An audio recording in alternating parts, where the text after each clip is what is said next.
Tabi-tabi po sa lahat sa mga naninirahan diyan sa century-old na mango tree. Iyan po ang kanyang larawan ngayon, nakahandusay.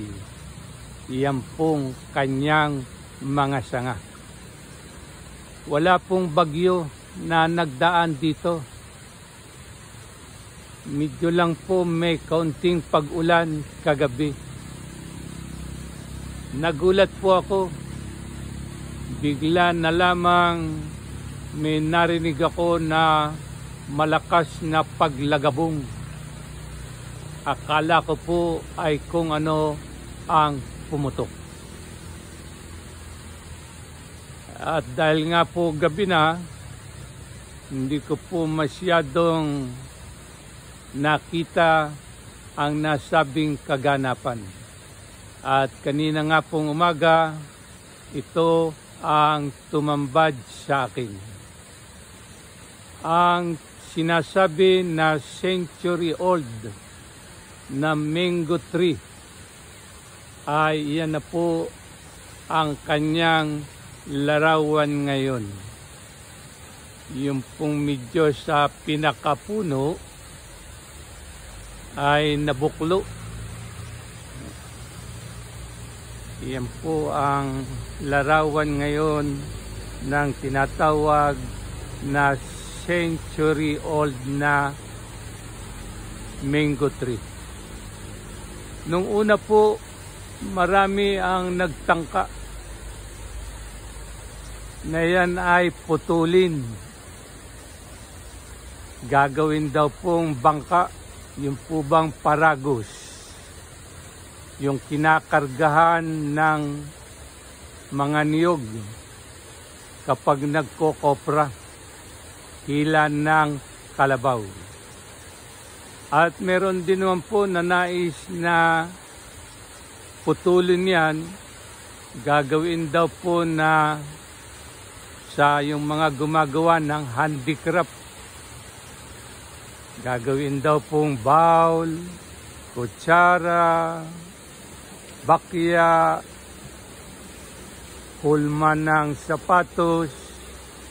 Yan po ang pinagbukluan o nabali na puno o katawan ng century-old na mango tree. Marami po nagtangka pero aywan kung bakit hindi po matuloy-tuloy ang pagputol. Meron pong sa presyo ang dahilan. Meron naman pong yung magpuputol, ayaw, natatakot. Baka daw po magalit yung nakatira.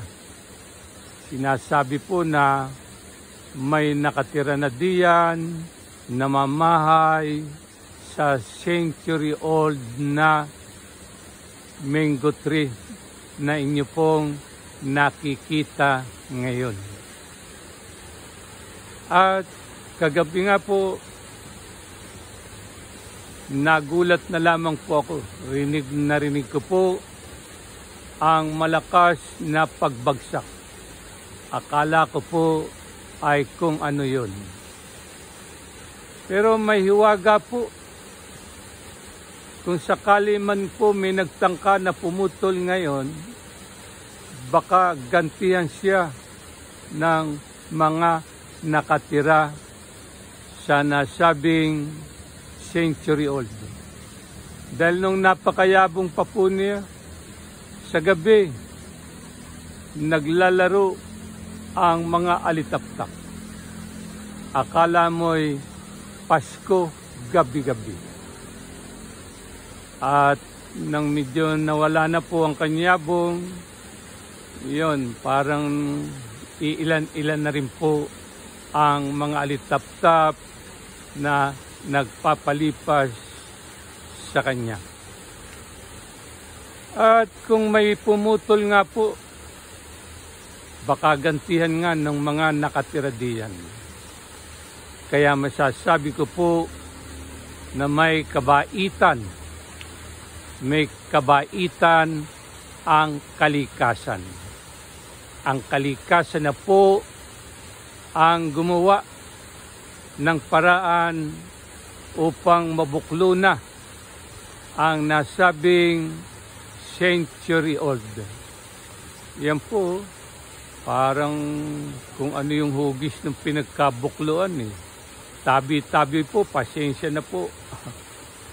Nagko-content lang po ako. Yan.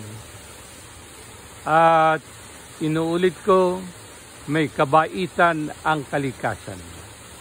Kung sakali na may naghangad na putulin niyan, baka nga naman gantihan siya ng mga sinasabing mga nakatira na hindi natin nakikita.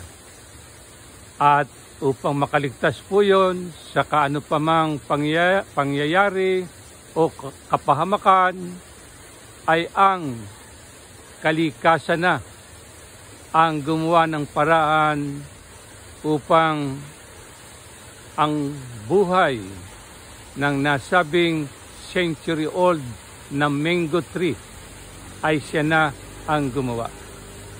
Dahil kalikasan, paano niya kagagalitan ang kalikasan? Ang kalikasan din ang gumawa upang sa napakatagal na panahon ay nakatayo ang nasabing century-old na puno ng mangga. Ang katakataka nga po diyan nung siya'y mayabong pa, ni minsan ay hindi ko naranasan o napansin na nagbigay siya ng bunga. At nang mauso nga po yung spray, nagbunga po siya. Napakarami ng bunga. Subalit, kung ano po ang kanyang dami, ay siya namang asim. Pagkaasim-asim ng bungang ibinigay niya. Parang ayaw na ipakain. At sa iyo, century-old na mango tree, ay hindi natin masusukat ang kadahilanan ng kalikasan na naganap kagabi. Hindi naman kalakasan ng ulan, ay iyan. Siya na ang gumawa ng paraan upang kumbaga sa tao ay makapagpahinga ka na century old. At ang kalikasan po ay talagang may pamamaraan. Yan po na nakikita natin na irigasyon ay kung sinasama-sama o hindi napaganda, masisira po, mababasag ang simentado na nagbibigay ng tubig na dumadaloy sa nasabing irigasyon. At minsan pa po, sulyapan po natin ang bahagi ng pagkakabuklo ng century old. Talagang mabait ang kalikasan. Kaya lang, may ilan tayong kababayan, mga kasama na walang awang sinisira ang kalikasan. Kaya tayo, mga tao, ay alagaan po natin ang kalikasan. Dahil ang kalikasan ay mabait sa sangkatauhan. At yan po ang bahagi ng mga sanga na bumagsak na century-old na mango tree. Salamat sa kalikasan. At sana po century-old na mango tree, maunawaan po ninyo ang content na ginagawa ko. Salamat po, salamat po. At yan ang bahagi ng pagkakabuklo ng century-old na mango tree.